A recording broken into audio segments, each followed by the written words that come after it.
When Donald Trump targeted immigrants, attacked democratic institutions, threatened political opponents, and attempted to govern through fear and division, Illinois has not backed down. Governor Pritzker has consistently challenged Trump's attacks on democracy and rejected the politics of fear. As Commander-in-Chief of the Illinois National Guard, he also understands the responsibilities that come with serving those who wear the uniform and those who have served before them. Whether you agree with every decision any elected official makes is beside the point. The point is this: leadership and courage matter. And the people we organize, recruit, train, support, and elect shape the future of this country. That's why our work matters. 10 years ago, our founders looked at a dangerous political moment and decided not to wait for someone else to act. Now it's our turn. Future members of Common Defense will look back on this weekend and ask what we did when democracy was tested, what we did when extremism grew, what we did when communities needed leadership. Let the answer be this: we organized, we grew, we trained leaders, and we built power. And together, we changed the future. It's now my privilege and honor to introduce a leader who has shown a willingness to stand up to Donald Trump, defend democratic values, and fight for the good people of Illinois. Please join me in welcoming Governor of Illinois, J.B. Pritzker.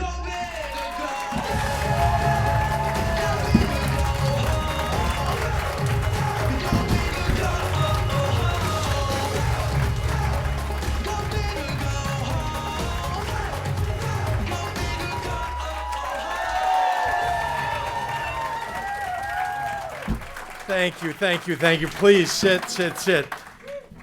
How long have you been in Chicago now? Just today? Okay, Wiener Circle, get yourself some deep dish. I'm just saying.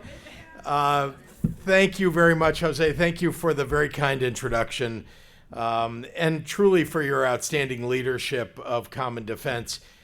This organization is important, and to all the members that are here, to all of you who are participating, thank you. Thank you for your service to this country. Thank you for committing yourself to preserving our democracy. As the proud grandson of a naval aviator, as the proud son of a naval crypto analyst, and the proud brother-in-law of a naval officer, I grew up in a home where I was inspired to serve by the sacrifices of our service members who have protected our nation. And this is really because of all of you. I want to say that we can live in the greatest nation on earth and in a great constitutional republic. Yeah.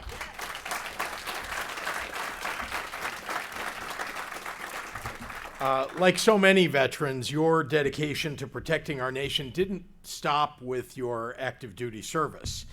You also saw the imminent threat to our freedom that was coming from the halls of Congress and from the Oval Office, and you refused to stand down. All Americans have so much to thank you for. As veterans, you are trusted messengers. Through Common Defense, of course, you are amplifying a message that all Americans need to hear. Donald Trump and his enablers are an existential threat to this country.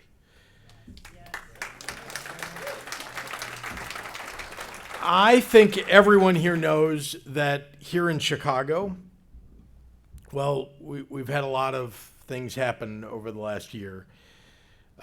Frankly, Donald Trump can't seem to keep Chicago out of his mouth. And indeed, I seem to occupy rent-free some piece of his brain, which I'm proud to do, by the way. Frankly, Donald Trump is somebody who has called this city a hellhole. He has hated on the state of Illinois. He sent ICE and CBP to terrorize the people of this city and this state. And what he found from the people of Illinois and the people of Chicago is that we are tough as nails.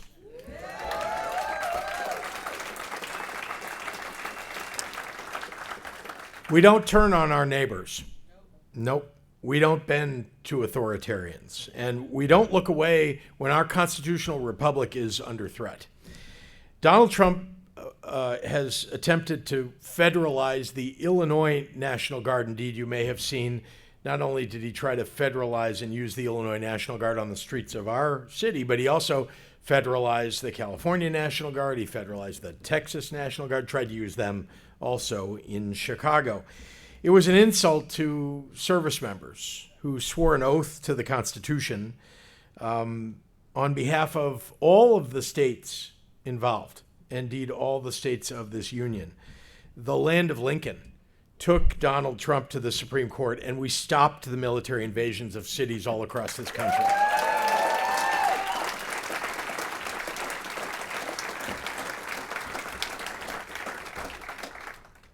Common Defense, you put it best. You said no wars on our streets. And that's right. But Trump sent ICE and CBP to do his bidding and to attack our people. Months before, Minneapolis, which is all on the tip of our tongues, but months before Minneapolis, all over the Chicagoland area, folks stood their ground. Moms came out of their homes blowing their whistles to warn people who were wearing masks, federal agents wearing masks and in unmarked cars. And they did what they felt was their duty. Parishioners formed human chains around churches in Chicago so that immigrants could worship. People volunteered to be rapid responders where neighborhoods were under threat. People volunteered to do that work because they care for one another in this city and this state. I'm so proud. Chicagoans took out their cell phones. They filmed the ICE and CBP attacks on their neighbors. They posted those online so that the nation would see what was happening in our cities and in this great city.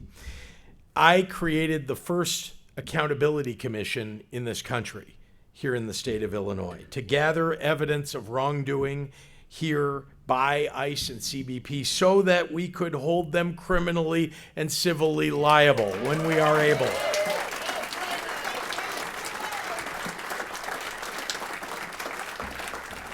We exposed the lies of, I hate to even say her name, Kristi Noem, and Stephen Miller, and Tom Homan, and I'm so sorry, one more, Greg Bovino. And we made the Trump administration's violence and corruption impossible for the media to ignore. And I want to thank the members of the media. I don't often get to do that as governor. But it was members of the media who were out there keeping tabs, listening to the protesters, as well as watching what was happening and reporting on it over and over again. Local media, Block Club Chicago, the Chicago Sun-Times. I'll even give credit to the Chicago Tribune sitting in the back row there. I have to say they did an outstanding job reporting on what was really happening on the ground, because I don't think that people would otherwise believe it.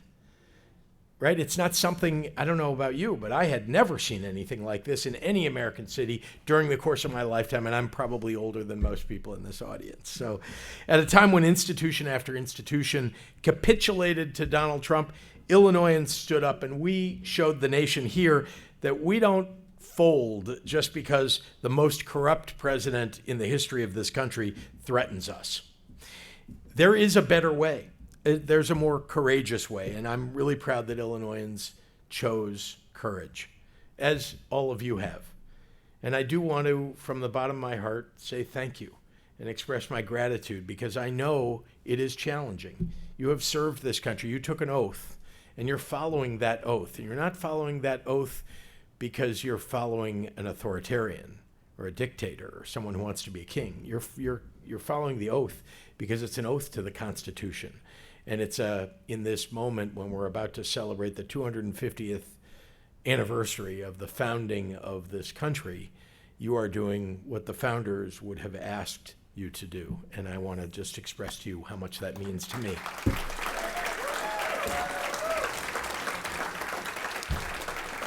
You know, it's always interesting to see what Donald Trump can and can't find money for.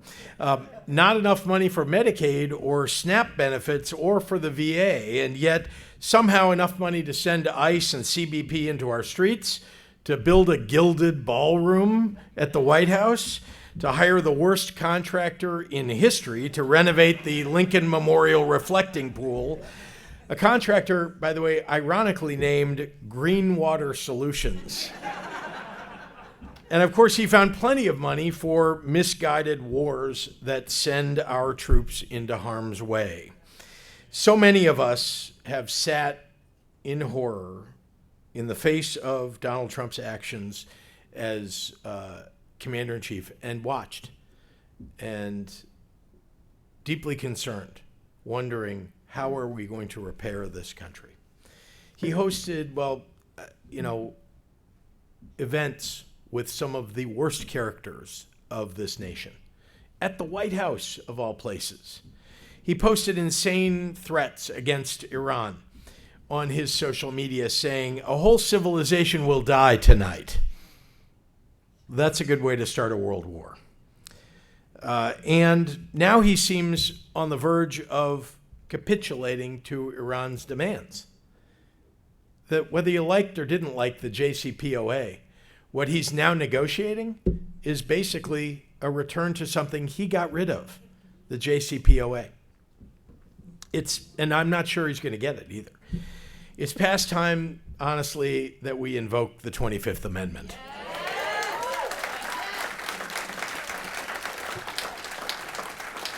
If his cabinet wasn't loaded up with members of his personal cult, well, they would have done it already. He illegally sent our troops into a war of choice in Iran with no path to victory and no exit strategy. And I just want to point out, there's no love lost by any of us for the terrible regime that is the Iranian government. No love lost. But if we use that as our decision point about whether we're going to go to war with a country, we'd be at war with a whole lot of other countries. Indeed, including ourselves. Gas prices went through the roof. American credibility has been eroded significantly. Service members have lost their lives. Donald Trump trying to, move on from this now, he might be able to get something signed, but honestly, the service members' families never will be able to move on from their loss. I hope that the ceasefire holds. I do. But it never should have come to this. We never should have been in this situation that we're in right now. Now his administration is asking Congress for $80 billion more to pay for the war. $80 billion more. All the things that he has cut that the American people need, and he wants to take $80 billion and essentially put it into more war. The same administration has tried to put the VA up for sale. No kidding, putting the VA up for sale. The same administration that reduced staffing at the VA nursing homes and forced VA hospitals to reduce services. The same administration that all but told disabled veterans to take a hike. I want to tell you that here in Illinois, we look out for our veterans. We believe in standing up for the people who have stood up for us. Since I became governor, we've cut vets' property taxes.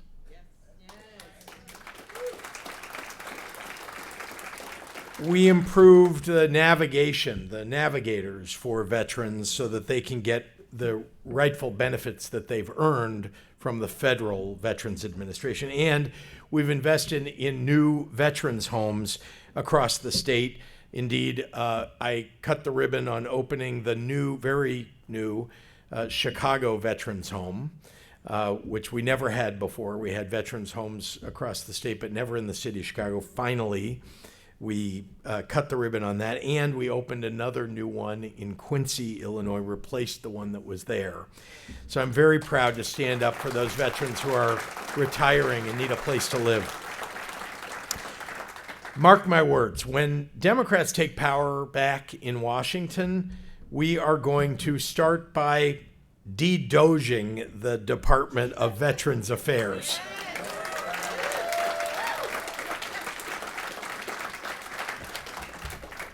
Donald Trump doesn't understand the sacrifices that you've made and that our service members make.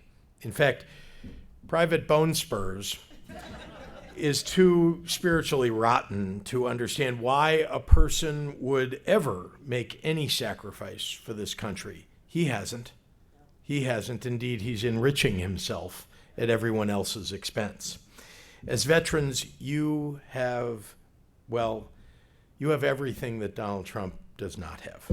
You are brave. You are selfless. You are patriots for this country. And as you have come together to show Americans who Trump really is, it's been impossible for people to ignore because people respect you. They listen to you because you have made sacrifices that matter to them. Common defense, there is a whole lot of work ahead to get this country through the Trump era and to the other side. There's no other way, by the way, no way to get around it. The only way out is through. And it's going to take tenacity, and you have that. It's going to take determination, and you have that. And it's going to take grit. You've proven that. So my question to all of you is, are you ready for the fight? Yeah. Are you ready for the fight? Yeah. All right, let's go get them. I, too, am ready for the fight, and I'm proud to stand with all of you. Thank you for having me here tonight.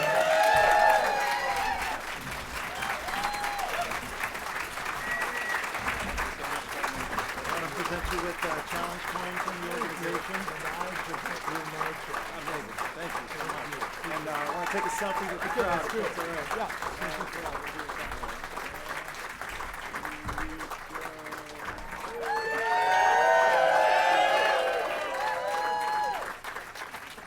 Thank you, sir. Forcing you to stand and clap for a while we take a picture. Thank you all very much.